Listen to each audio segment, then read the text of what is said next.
All right, so now that you understand power series, we're going to go back to our study of Taylor series that we started at the very beginning of the semester.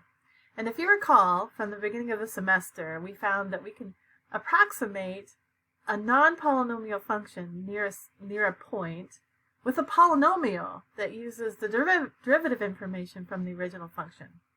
And we had these equations, right? And really, if they're the same equation, you really only need the second one, because if you let a equal 0, then you get the first one. So there is actually a special name for the first one, where you're modeling a Taylor series around x equals 0. It's actually called a Maclaurin series.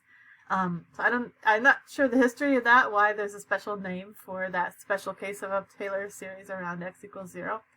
But really all you need is the second one, because if a is 0, then it's you got it, right? So so we just take the derivative information. The first two terms here are essentially the linear approximation, and then we can add more and more terms and get closer and closer to the values near x equals a.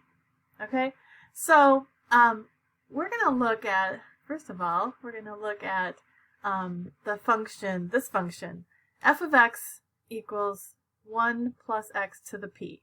Okay, so it's basically a binomial. It's called binomial because there's two terms here in this power function, right? We're taking a binomial to some power p, all right? So we're just going to use x, or sorry, 1 plus x to the p, okay? And we're gonna first of all look at what happens when you model that function with a Taylor series. All right, so let's just refresh our memories. This also helps us refresh our memories on how you do Taylor series. Okay, so our function is f of x. I'll just rewrite it here. Is equal to 1 plus x to the p power. Okay, so if you remember, maybe I should have that on here as well. At least that part of it. So if you remember, to model the Taylor series, we need the derivatives at a, and in this case, where our a is equal to 0, right? So we need f of 0. If we put 0 into the function, we just get 1, right? So 1 to the p, you could write it as 1 to the p, but that's just, no matter what p is, you're going to get 1. All right, so let's look at the first derivative. So, oops, not the second derivative. I want the first derivative. There we go. And so I'm just going to use the power rule, right? So I'm going to take p times 1 plus x to the p minus 1. Now, if I apply the chain rule, right, take the derivative of the inside function, the derivative of the inside function is just 1. So, so we're done. And so if we evaluate f prime at 0, we get 1, or p times 1 to the p minus 1. So it's just p. All right, so let's keep going. Let's get a couple more derivatives here. So if we take the derivative of the first derivative, we get the second derivative. So that's p times p minus 1 times 1 plus x to the p minus 2. And if I evaluate that at 0, I just get p times p minus 1. All right, let's look at the third derivative of x, of f of x. Okay, so we get p times p minus 1 times p minus 2 times x plus 1, oops, it's 1 plus x. I guess this doesn't really matter, does it? I'll go back and write it the way 1 plus x to the p minus 3. So the third derivative at 0 is just going to be p times p minus 1 times p minus 2. Okay, so that'll give me at least the first 4 terms of the Taylor series. That's probably good enough. So I can actually just write the Taylor series right now, now that I have the derivative information. So I can write the Taylor series for 1 plus x to the p. So the first term is just going to be 1, so that's f of 0, plus px plus p times p minus 1 all over 2 factorial x squared. And the fourth term is going to be p times p minus 1 times p minus 2 all over 3 factorial times x cubed, and so on. Okay. All right. So that is my, that's the Taylor series for that function f of x equals 1 plus x to the p. Okay, so, but we can actually go further than that. Now, one thing, now that we know how power series works, because this is just a power series with, and we've got coefficients, we can actually also investigate the convergence of this series, right? And we can just use the ratio test. But to do the ratio test, we need a general term. So let me write down what the general term looks like.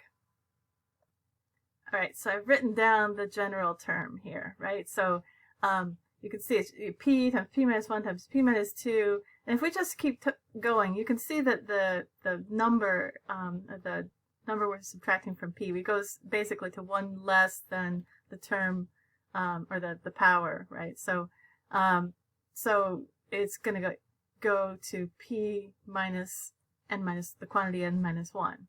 Okay, so that's our general term. And then if we want to apply the ratio test, we need a n plus 1 over a n. All right, so let me write that down. All right, so I've written down the n plus 1th term. Looks like I forgot my plus 1 there. I've written down the n plus 1 term times the reciprocal of the nth term. And you can see there's a lot of stuff that will cancel. Essentially, this n plus 1 factorial is n plus 1 times n factorial. So the n factorials will cancel. And then you can see a lot of these, you know, the p will cancel with the p minus 1, and so on. Those will all cancel. And then this goes to p minus and the quantity n minus 1. So that's actually going to be, there'll be a term in here just before this, or a factor in here, I should say, of n minus this, right? So that'll cancel. So it basically, all those p terms in the denominator cancel. And then we have x to the n in the denominator and x to the n plus 1 in the numerator, right? So this will just become x. So I can actually cancel that too. So let's take a look. Let me scroll down and I'll rewrite that. We'll see what we got left. All right, so what we have left then is we have p minus n, right? Oops, I guess I probably don't even do the parentheses. And in the denominator we've got n plus 1. And then the only thing left with the x's is just 1x, right? And you have to value that. All right, so that's what we've got left. Now, what I want to do to apply the ratio test then is to take the limit. So I'm just going to write that here. Take the limit as n approaches infinity of that quantity. All right, and when I have p minus n over n plus 1, okay, that's essentially going to approach minus 1 because p is a finite number and we're letting n go to infinity. But then it's the absolute value of it, so then it's just 1. And so really all we have left as n goes to infinity is just x. And we know that that will converge if the absolute value of x is less than 1. So essentially we have a radius of convergence.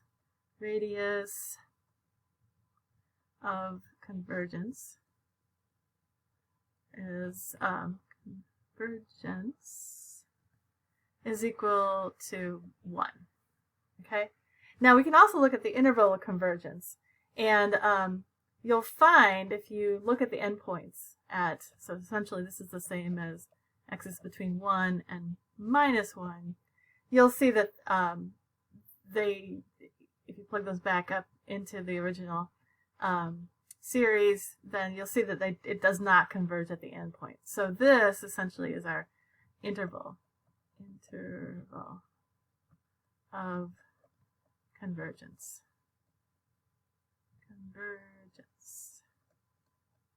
All right, so this is a good one to know. So I have on the next page here, I've put it in a box. So I would recommend adding that to your reference sheet.